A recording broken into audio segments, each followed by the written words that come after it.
အားလုံးပဲမင်္ဂလာပါရေမှန်ချက်တွေမပြတ်ပါစေနဲ့ကြဆုံးချိန်မှာခေါင်းမောပါကြိုးစားချိန်မှာနှုတ်လုံးပါအောင်မြင်ချိန်မှာမှန်ချပါပြေဝချိန်မှာမျှဝေပါကြိုးစားနေတဲ့အချိန်မှာတီးခံပါကြရှုံးနေတဲ့အချိန်မှာရဲရင်ပါအောင်မြင်တဲ့အချိန်မှာတည်ငြိမ်ပါပြုံးနေပေမဲ့နာကျင်ရတဲ့ရက်တွေရှိတယ်အပေါ်ယံလေးနဲ့အရာရာကိုမဝေဖန်ချင်ပါနဲ့လူတိုင်းမှာတောကကိုစီနဲ့ပြောသလိုနေကြတာပါဘဝမှာအခက်ခဲတွေနဲ့ရင်ဆိုင်ရတဲ့အခါဘာလို့လဲလို့မိကွန်းထုတ်မနေပဲဘယ်လိုကြိုးစားရမလဲဆိုတာစဉ်းစားလိုက်ပါရေမှန်းချက်တွေပြည့်ရင်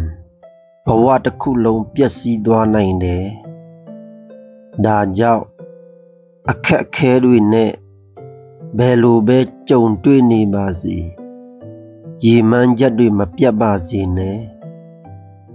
အာတင်ထားဘဝနဲ့ရင်ပြီးရလိုက်တဲ့သင်ခန်းစာတွေကခံစားရတဲ့အချိန်မှာခါသီးပေမဲ့တစ်ချိန်မှာချိုမြိန်လာမှာပါမှန်ဆင်းရဲရင်တော့ခံရမယ်ချိုခါမကြမ်းမာရင်တော့တောက်ရမယ်လိုမလိုပတ်ဝန်းကျင်ဆိုတော့ပေါင်းရတယ်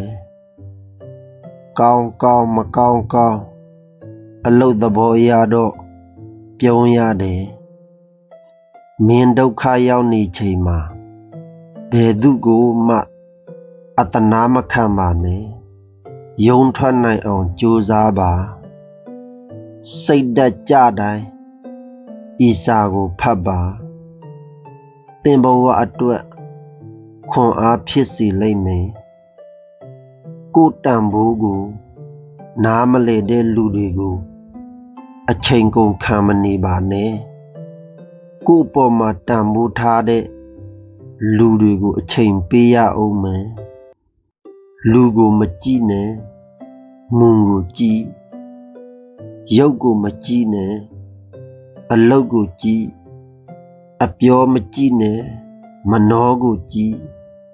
အတူမြင်ပေမဲ့အမြင်မတူတဲ့အခါအဓိပ္ပာယ်ဟာလွဲမှားနေအောင်မှာပါစိတ်နှလုံးအေးချမ်းကြပါစေအဆုံးထိကြည့်ပေးတဲ့အတွက်ကျေးဇူးအထူးတင်ပါသည်